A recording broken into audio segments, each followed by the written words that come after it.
Ladies and gentlemen, this is Larry again. We're going to do the contact report number 56.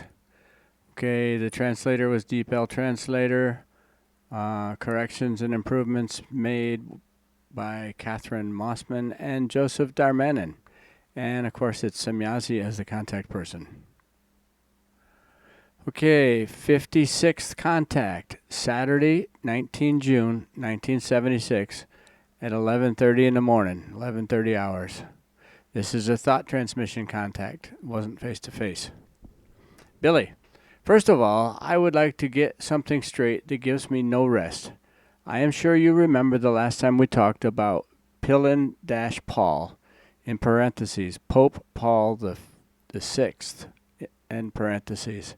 It is not clear to me now, with your statement, how his deposition and murder could actually happen. I do not understand the connections. Can you tell me more about it?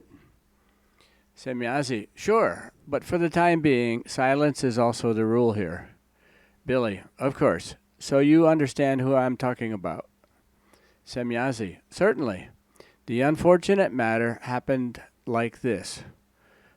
Through the Vatican Council, a cardinal named Pietro Pavesi was appointed the new Supreme Pontiff of the Catholic Church, who, however, was not willing and unaccommodating to the plans of a certain few bishops and cardinals.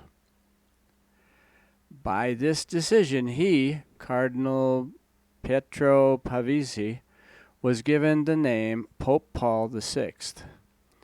But by intriguing machinations of said few bishops and cardinals, his appointment as Supreme Pontiff was revoked still in the same hour in a secret circle, and in his place a cardinal with the name Giovanni Battista Montini, who looked deceptively similar to him in appearance, was then officially proclaimed Pope Paul VI. Because he was submissive to the will and desires of the few, but very powerful and radical conservative bishops and cardinals. But the real Pope Paul VI, Pietro Pavesi, who was fundamentally innovative and revolutionary in his convictions and wanted to modernize the Catholic Church in accordance with the times and bring it into line with the current state of modern knowledge, was deprived of his freedom because of the danger he would make the council's intrigue known, and was imprisoned in the Vatican for 2 years, up until the last degrees of his familial ties, etc., of Pietro Pavesi's were known through further ecclesiastical intrigues. Of course, everything was researched in secret, as is the characteristic of the Catholic Church. After the most exact knowledge of all kinship factors, all the relatives of the imprisoned were murdered abruptly by hired assassins, in fact, by different methods. Then, when the certainty reigned that no relatives, etc., were among the living, Pope Paul VI was also murdered by poison. And to be absolutely sure that this enormous intrigue and series of murders would never become known, the ecclesiastical power of the Catholic office erased all records in the birth registers, etc., so that today nothing points to the former existence of the real Pope Paul VI and his relatives, etc. Billy, is that it? Semyazi, it should be enough. Does this not affect you? Billy, why? Should it? I am used to a lot of things. Semyazi, sure, but I did not call you today for a long conversation because I just wanted to quickly inform you that Quetzal cannot give you his details until next week.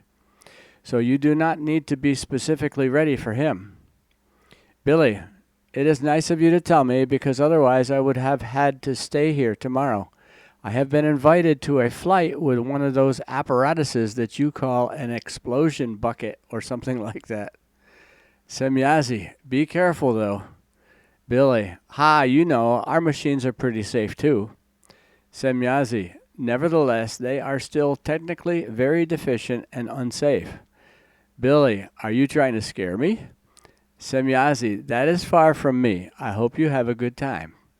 Billy, thanks. We probably will, especially me, because Konrad Schutzbach, the pilot, promised me that I could fly the plane myself, although I do not have a flight certificate. Semyazi, that should do it for today because I am in a hurry. Good luck and joy for Monday, too. Billy, you know that? Semyazi, sure, because others cannot block their thoughts like you can. I am hoping it will be a good success. I guess he's got a conference or something on Monday. Billy, that is up to the reporters because they write the report. Semyazi, sure, but there is a lot you can do about it. Well, goodbye. I really must hurry. Billy, okay, can I at least ask if we will see each other again soon? Semyazi, it will be the usual time. Billy, I understand. Thank you. Then go well and do not overdo yourself if you are in such a hurry. Semyazi, then, oh yes, I do not want to forget. Be careful with your statements to the person who wants to eavesdrop on you about technological issues, etc. It is someone with very bad materialistic tendencies and degenerating evilness. Billy, I know. I have been told that on the one hand, and I would have noticed it myself on the other. You do not have to be afraid. I am already on my toes, and even promises of millions leave me cold. So it sounds like somebody's offering him money for any technological information you can give him. Semyazi, sure, that is why you can do your job faithfully. But I felt obligated to give you advice because this person is very insidious. Billy, I know, you can rest assured. Semyazi, I am really relieved. Thank you. Now farewell and pass along all my dear and heartfelt greetings. Billy, I would love to. Take care. And that was a quickie, like 7 minutes. That was Contact Report 56. And it was mostly about Pope Paul VI, who was, they say, was assassinated, and all his family members. Anyway, that's it for now, and I'll see you on the 57th Contact. Have a nice day. Bye.